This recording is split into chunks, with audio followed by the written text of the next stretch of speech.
called Democracy Conquers Absurdity with Rabbi Michael Pollack. In April of 2016, on a rainy day in Philadelphia, some of you in the audience were there, an organization called Democracy Spring was meeting at the Liberty Bell and then was beginning its walk to Washington, D.C. for voting rights. There were two religious people who gave the convocations at the beginning of the speechifying before the march began. One was Utaf Morales, leader of the Philadelphia Ethical Society, and the other was a young rabbinical student named Michael Pollack. Utaf Morales did not walk to Washington, D.C. with us, although he was in Baltimore to give us a place to stay when we passed through, and then was in Washington for the demonstrations. But the rabbinical student, Michael Pollack, did walk the 140 miles from Philadelphia to Washington. So when I saw him walking down the hall this morning, people said, he's here, he's here. I said, I know. I saw his back. I recognized that I walked behind him enough. Michael grew up in Rockville. Rabbi Michael Pollack grew up in Rockville, Maryland. During his last year of rabbinical school, he founded March on Harrisburg, a group dedicated to healing our wounded democracy by passing anti-corruption, pro-democracy bills in Pennsylvania. Michael's hobbies include convincing politicians not to be corrupt, long marches through the Pennsylvania countryside, and sitting down in inconvenient places in the state capitol. I give you Rabbi Michael Pollack.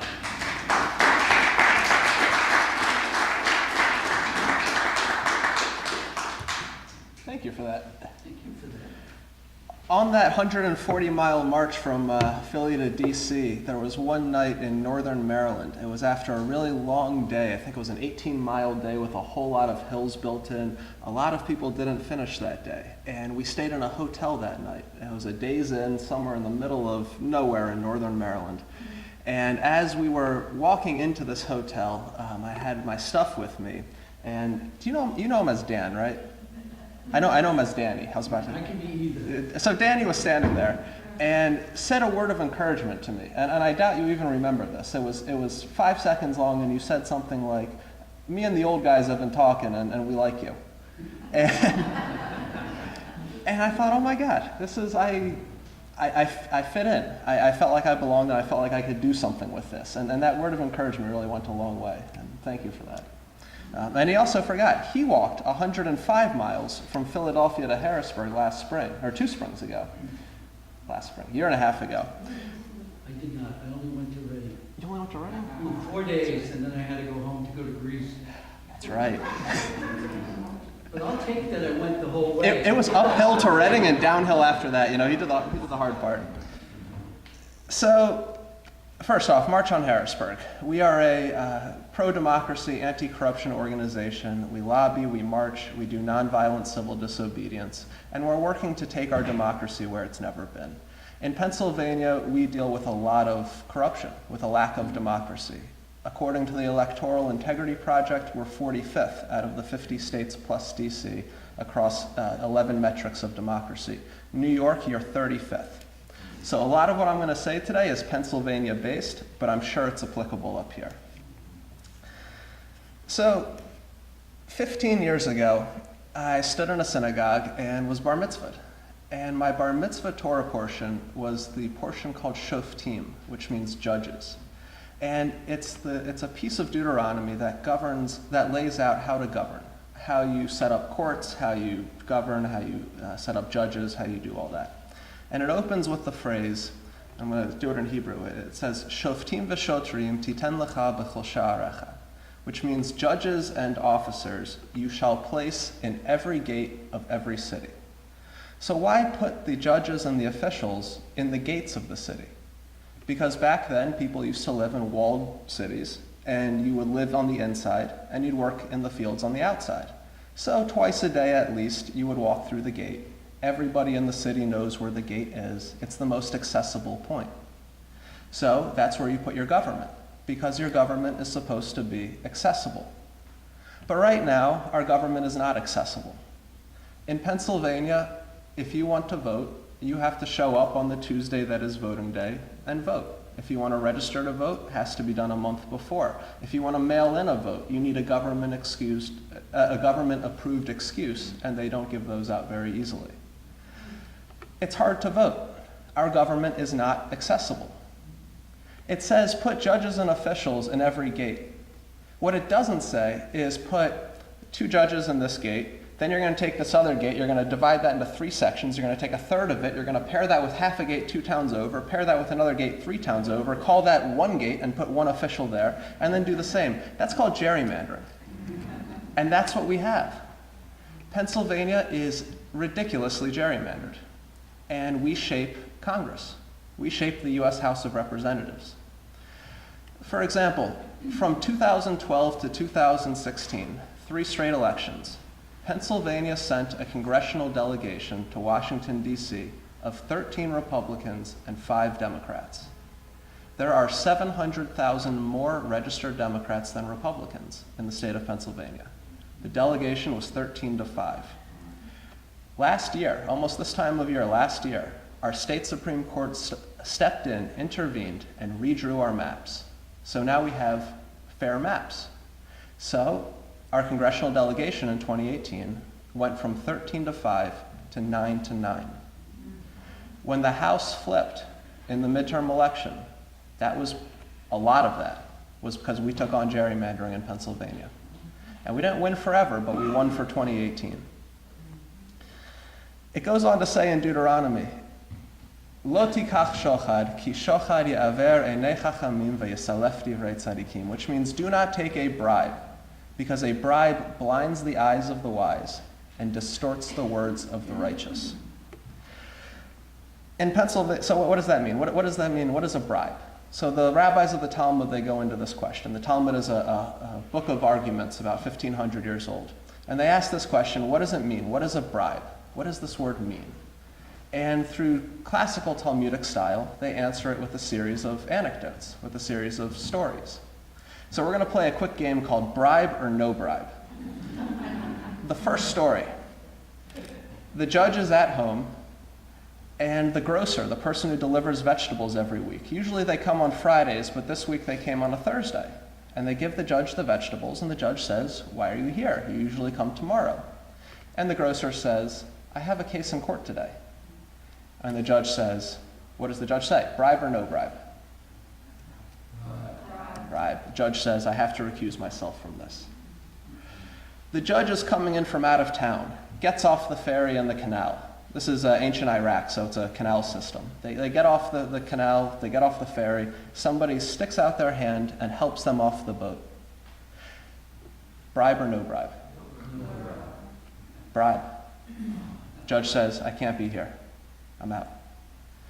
Next story. The judge is walking down the street, spits a little bit on the ground. It was dusty back then. Gets a little bit of spit on the ground. Somebody comes along and kicks some dust over the spit. And the judge says, thank you. Who are you? And the person says, I have a case in court today. Bribe or no bribe? Judge says, I'm out of here. One day, the judge is sitting on the bench in the park. A bird lands on the judge's head. Somebody comes along and shoos the bird away. Judge says, thank you. Who are you? Person says, I have a case in court today. Bribe or no bribe? Bribe. And the Talmud ends with the statement, what is a bribe?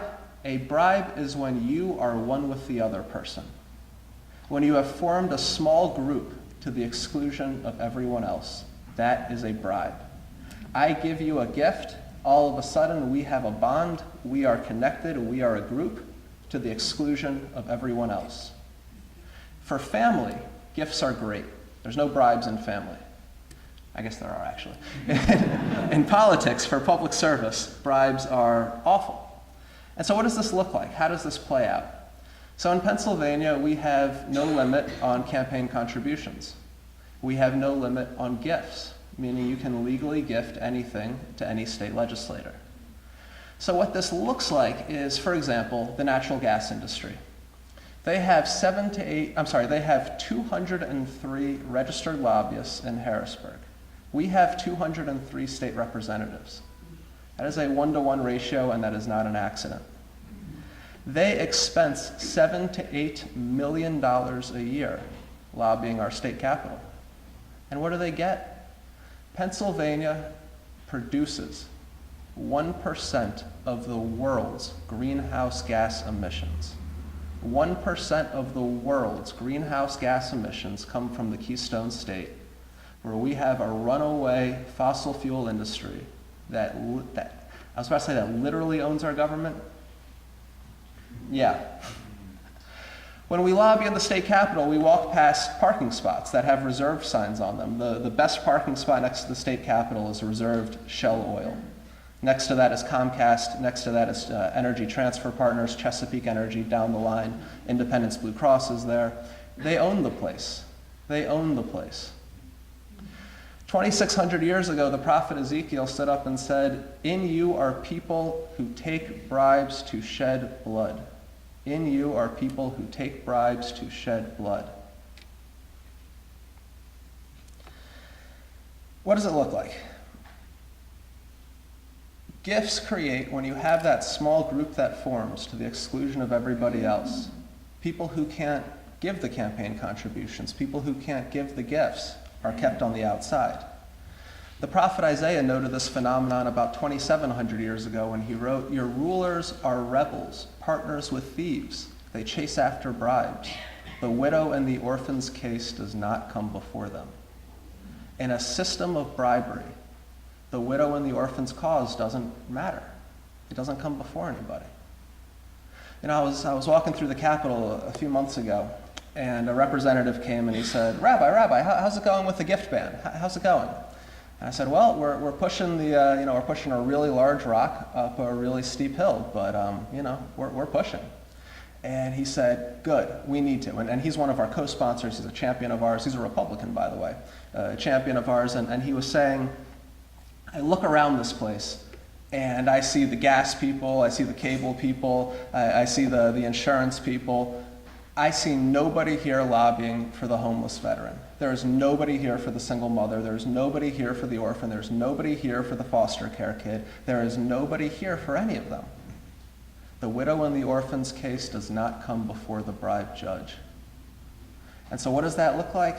Well, in Pennsylvania, 1 out of 2 of our children lives in poverty. 1 out of 8 of our children lives in deep poverty. Deep poverty meaning you're going to bed hungry every night. That's what it looks like. Our government is indifferent, perched up on high, not seeing what's happening elsewhere. Deuteronomy goes on to say, "Tzedek, tzedek tirdof, leman tichiyeh." Justice, justice, you shall pursue it. You must pursue it, so that you may live.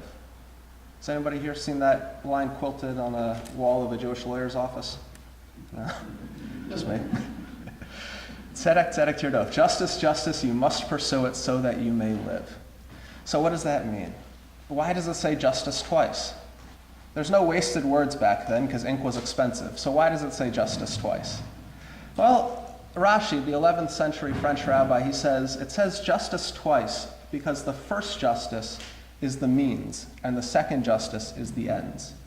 And we have to always remember that in pursuing justice, we have to be just. That in striving for those just ends, we have to have just means, right? And that we must do it so that we may live. It's not really an option, it's a command. Justice, justice, you must pursue it so that you may live. And so the question that we asked as March on Harrisburg was, we know what the end is, democracy. We know what it means. It means breaking up the little groups, having everybody's opinion be valid, having inclusion of everybody, having everybody's voice and vote actually matter, seizing the means of decision making, in other words. But how do we get there?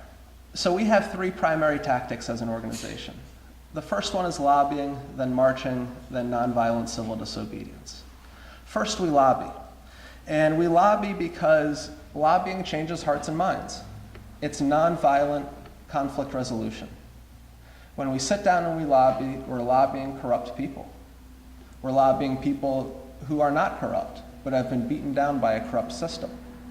We're lobbying people who want to do bad things and are open about it.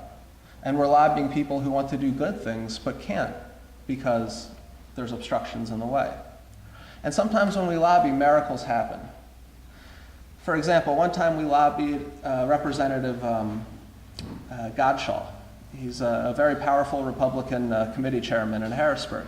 And we went into his office and he started doing what politicians do when they don't want to talk about what you want to talk about, which is distract, deflect, throw out a wedge issue and hope you come down on the other side of it so that they can argue with you until you leave. It's a very common skill and it works really well.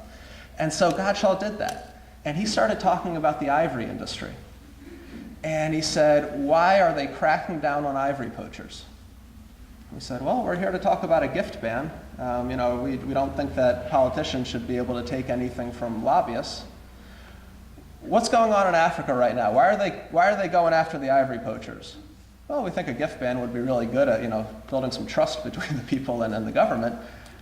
I just don't get it, and he pulls a picture from behind his desk and it's a black and white photo of him standing over a dead elephant.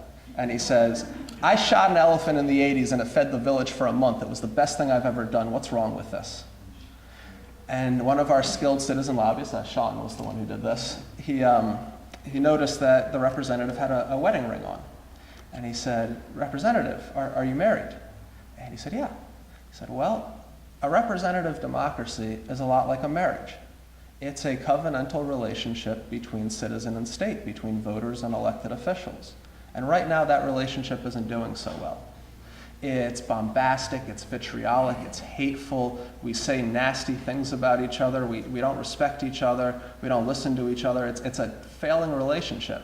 And it can't fail, because a failed relationship, that's a failed state. And the representative, his face changed, and he got it. And he understood that passing a gift ban would help heal that relationship, help build that trust. And we got a co-sponsor and a champion. Lobbying works. It gets you pretty far, but it doesn't get you far enough. If it got you far enough, the change would have already happened, most likely. So the second tactic is marching. When we march, we raise awareness, we raise pressure, we build community as we go.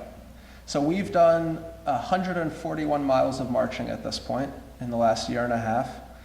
We did Philadelphia to Harrisburg and then Lancaster to Harrisburg, and we're doing Philadelphia to Harrisburg again this spring. If anyone wants to come, April 27th to May 5th. It'll be beautiful. If you've ever marched through Amish country, it's a gorgeous thing to do. But yeah, so we march. And the march is an opportunity to organically organize community as we go. It's an opportunity to walk and talk. It's an opportunity to get to know people that you wouldn't normally meet in your day-to-day lives. You cannot just be on your phone because you'll trip. So you have to talk to the person next to you, and it works. And the march is rooted in a very ancient concept, the concept of the biblical pilgrimage.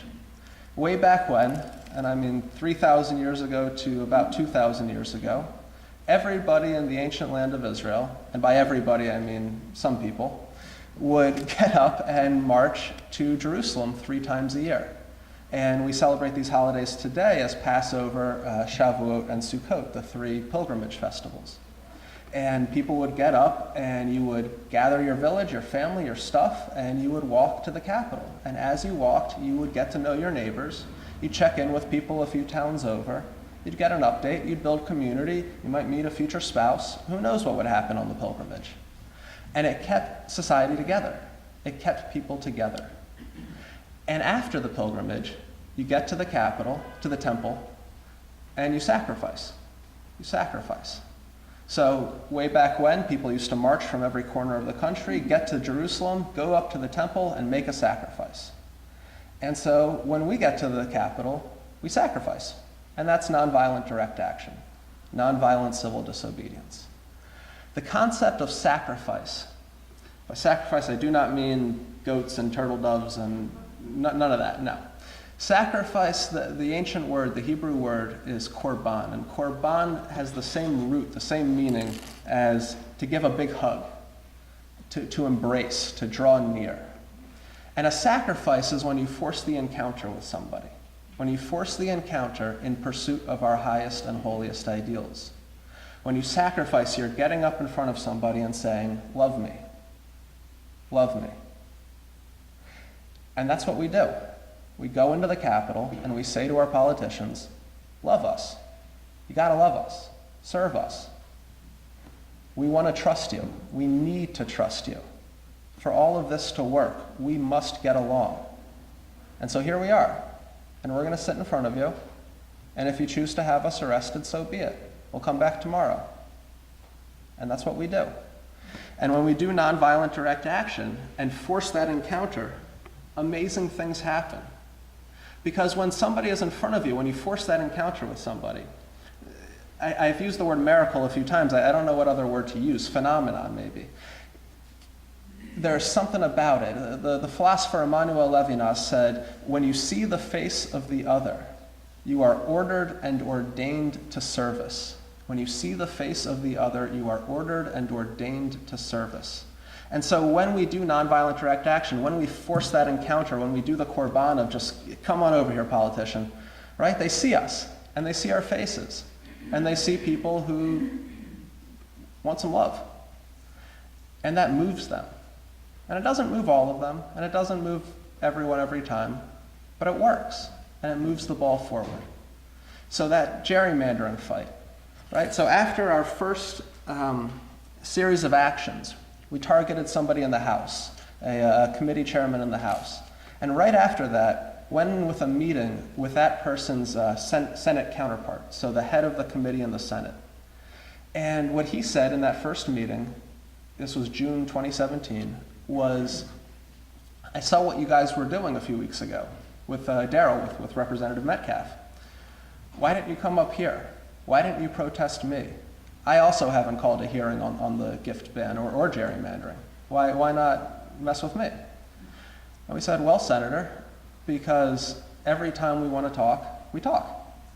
And you move very slowly, but you are the deliberate senator in the room, so, I won't fault you for that. But every time we want to talk, we talk.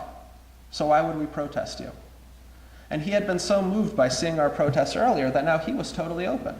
And he was willing to have the conversation about gerrymandering that we needed to have. And we moved the ball forward, and we advanced the bill one more step along the way, and we continue to do that over the next many, many months with him. But because we forced that encounter, because we showed that sacrifice, it opened up his door. It opened up a way forward.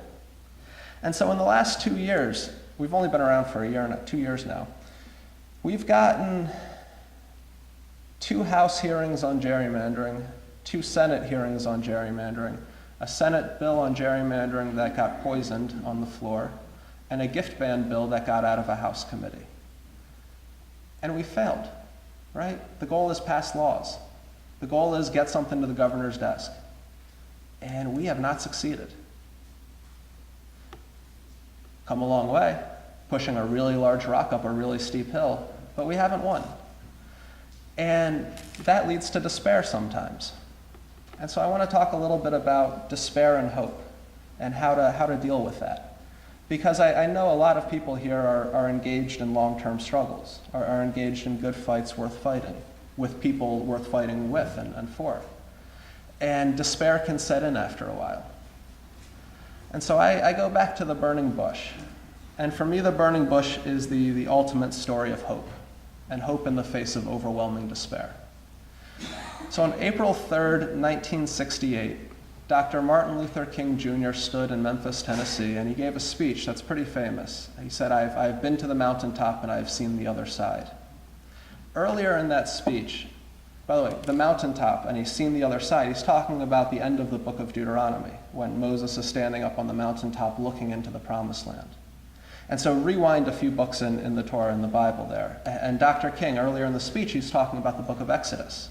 And he says, when we were in Birmingham, Bull Connor, the southern sheriff, the water hoses and dogs, he said, Bull Connor didn't understand history. Bull Connor did not understand history. Bull Connor did not understand that there is a certain type of fire that no water can ever put out. And that's the burning bush. Because before you get to the mountaintop, before you cross the desert, before you get to Sinai, before you walk out of Egypt, You need the burning bush. The burning bush has to happen. And so 4 things happen during the burning bush. The first one is gratitude. Moses looks over and goes, whoa, a burning bush. Wow, awe, that curiosity. And then he walks over and he takes his sandals off as a display of recognition of standing in holy space. Gratitude is essential.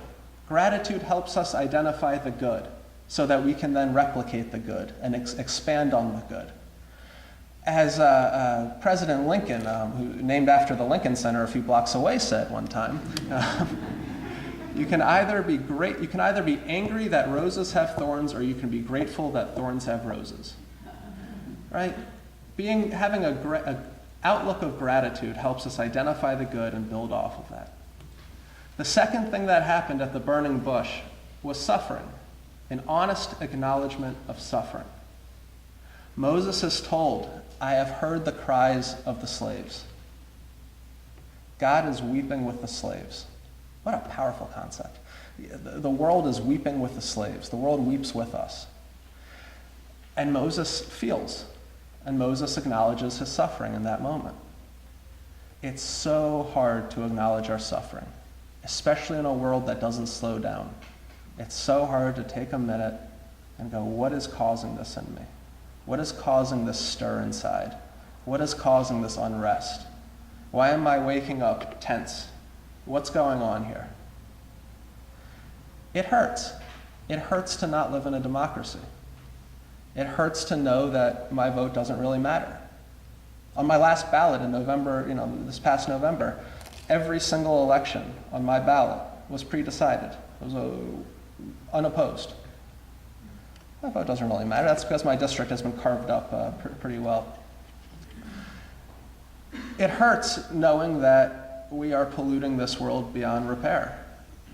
It hurts to know that 1 in 2 kids in my state lives in poverty. It hurts to know that there are hundreds of people in Pennsylvania jails who are going to die because of life without parole. A lot of them juveniles, or were juveniles when they were sentenced. It hurts. It hurts to know that we have the ideas, we have the solutions to so many of our problems, and yet they're just not happening. Our decision-making process is broken. Our governance is broken. It hurts. It hurts to be part of a generation burdened with student debt. It hurts that everything costs so much and paychecks are so little. It hurts. It hurts that healthcare sucks. It hurts to watch friends who are chronically ill deal with that.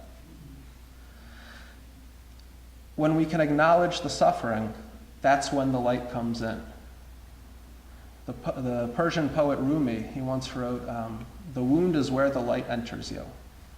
It's only when you can acknowledge the wound that you can then begin to heal. The third thing that happened at the burning bush was Moses was placed into a longer story, a story that began long before him and is going to end long after him.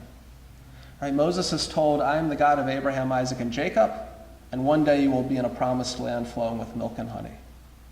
Not, Moses, you were born on this day and you're going to die on this day. No, the story is now expanded beyond Moses. The story is now grander than Moses. It's a much longer story. And all of a sudden, Moses doesn't have to write the whole novel. He just has to write a chapter, a few lines in the middle. And for all of us, it's important to remember that always, that we are all part of longer stories. We're all part of the story of democracy in the United States. A democracy that began with the notion of all men are created equal in a moment in time when that meant about 5% of the population, white landowning men. Over years, we've expanded on that story.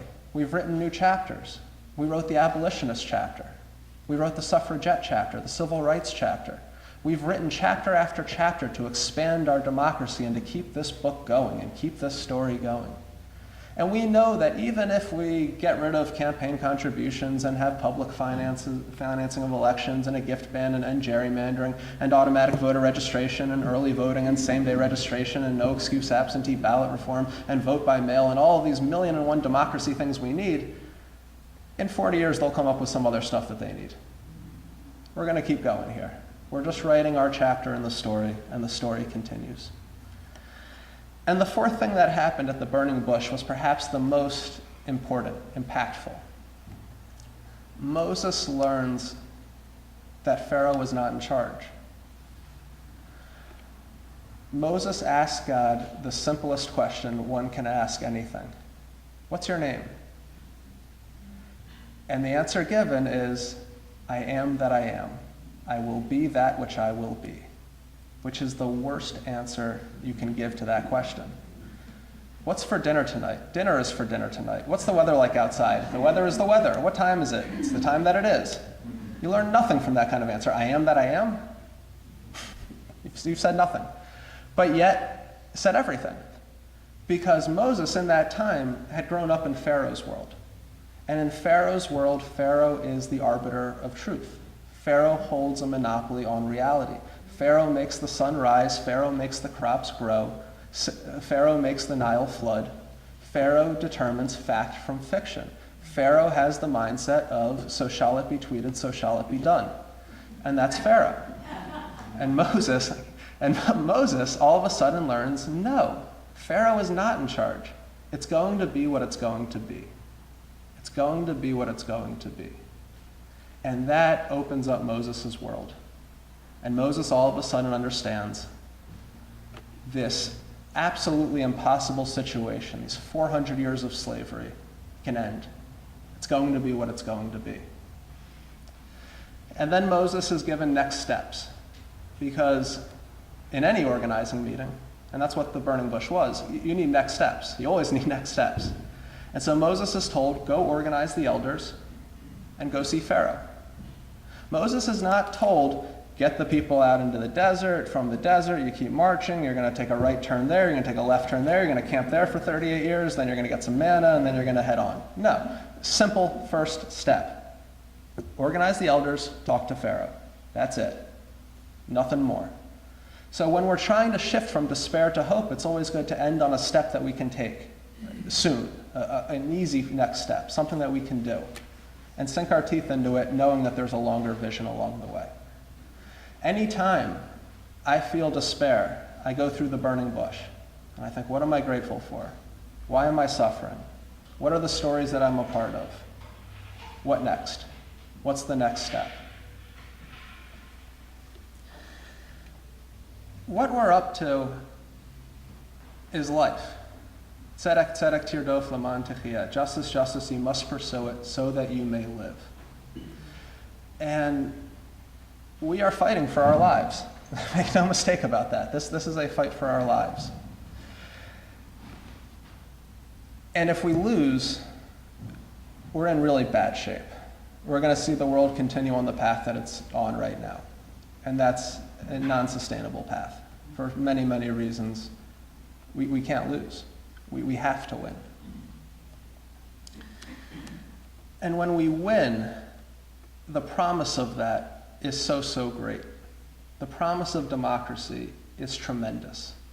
The idea of us coming together and working together to solve our problems and having a decision-making process, which is what government is. It's a decision-making process that responds to we the people, would transform our world overnight. It would be radical. We're kept in this world of false divisions. Those people scream about that, those people scream about that. On bread and butter issues, we're at about 75% consensus on most things. By that I mean taking on climate change, Green New Deal, raising the minimum wage, healthcare for all. We're in consensus on a lot of things. And yet our decision-making process is broken. We have corruption, we have gifts, we have bribes, we have gerrymandering. If we can take this over, if we can do this, that's the world I want to live in. Thank you all. Let's take some questions. Which was great. In the first thing when you were doing the bribe or the other one, number 2 was a bribe. Can you explain that? Yes, so actually I messed up on that. So I should have said, and he asked the judge, and the judge says, who are you? And the person says, I have a case before the judge today.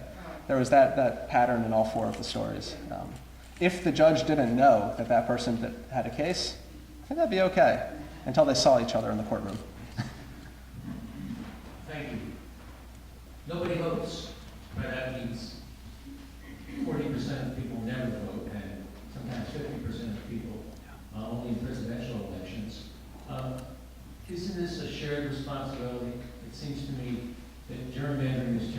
se, but sometimes it comes from the top efforts to suppress the vote. But it also happens to be a habit of mind for all sorts of people, not only those who we think of as not like us. And I wish you'd comment on that. I don't need to get out the vote thing going, but when you do, as I think we did very recently, it certainly matters. First of all, it's really hard to vote. And for a lot of people, and I'm guessing people in this room, it's not that hard. But in Pennsylvania, you have to vote between 8 a.m. and 5 p.m. on a Tuesday. And if you're working 2 jobs and have some kids in daycare, why bother? I mean, it's too much.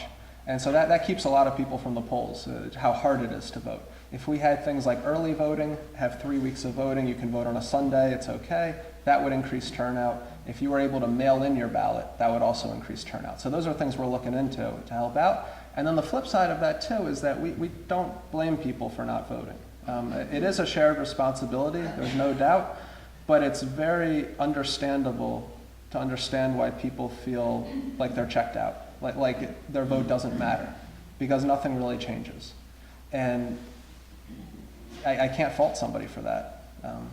For example, if you care a lot about climate change, our election in Pennsylvania for governor was between somebody who believes climate change is caused by too much body heat on planet Earth. Literally, I mean, that's what he said. John Oliver made fun of him for this. And then the Democrat has taken millions and millions from the industry, has just greenlit a new ethane cracker plant along the river, and I mean, he's just doing everything for the industry. And so if my number one concern is climate change, I don't really know who to vote for there. The guy who's off the rails or the guy who's a cold, calculating functionary of the industry? Matthew? Thank you for your very interesting and salient breakdown of gerrymandering and corruption. And so my question is, as you painted a good picture of the situation in Pennsylvania, and we all want to get activated in New York to a greater degree to deal with corruption here in New York City and New York State as we vote in the lead up to elections. What 1 or 2 groups would you recommend that we individually join so we can get part of organization to make effective action? So first, just a sober analysis of the democracy movement. Nationwide, our country is divided into 2 types of states. There are the states that have a ballot initiative, meaning you can go around and gather signatures and get something on the ballot and the people can vote for it. That's about half the states, and those states tend to be the newer ones, the western states, Southwest, Northwest. And then there's the other half of the states don't have a ballot initiative, meaning you have to work through the legislature. Those are mostly the East Coast states. So Pennsylvania is one, New York is another, New Jersey is one. And in ballot initiative states, Missouri, Colorado, Utah, the democracy movement is winning. It's racking up win after win after win. In the November 2018 ballot, I think there were 19 wins. I mean, that's huge. They ended gerrymandering in Colorado, Utah, Missouri, Michigan. I mean, this is a big thing. In the states without a ballot initiative, nothing. We haven't gotten any wins, 0. Massachusetts does some things now and then, but that's Massachusetts. Everyone else, nothing. And I can say, and this frightens me a little bit, is that we're doing the best. March on Harrisburg out of all of the states without a ballot initiative. And so we sold ourselves, we sold our manual to this group called Represent Us, which is a national anti-corruption group. And they were behind a lot of the ballot initiatives. They're operating in most states. And they bought our manual for export. And so we just launched March on Trenton about a month or so ago. And we're looking at New York to come to next. We're looking in Virginia, Georgia, North Carolina, and New York is on the list. So I would say start March on Albany. But yeah. It's a long hill. I don't know so much how strong Common Cause is here. Common Cause is a great group. Represent Us, if they have some chapters here, I would join up with them. Anyone else? Democracy Spring. We have time, one more question. Thanks, Rabbi Michael, for talking with us today. I'm a member of 2 groups which are trying to do some good out there. There's something that gives me hope just participating. That's the Women's March and all the marches that are taking place in the city and globally. Sometimes I do wonder how much difference that's really making, but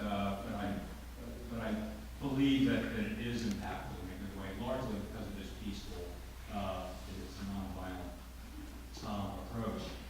But Food and Water Watch, for instance, which I've been a member of for several years, is keeping at our governor to restrict and basically decline fossil fuel projects in New York State, fracking infrastructure in particular. And I think this is effective. Our governor, I think, is a bit wishy-washy, to be nice about it, and so I'm not going to use the word corrupt. That's I will. maybe okay. I know Cuomo. Thank you. Yeah. You should have just sanctioned that. Thank you. Step 2, we got to be honest about our suffering. It's honest, yeah, exactly. Well, yeah. And locally with transportation alternatives, another group I'm involved with, we're trying to get our mayor and city council and others to create safer streets for cycling, which I believe is so great in many aspects, including addressing climate change as a transportation choice.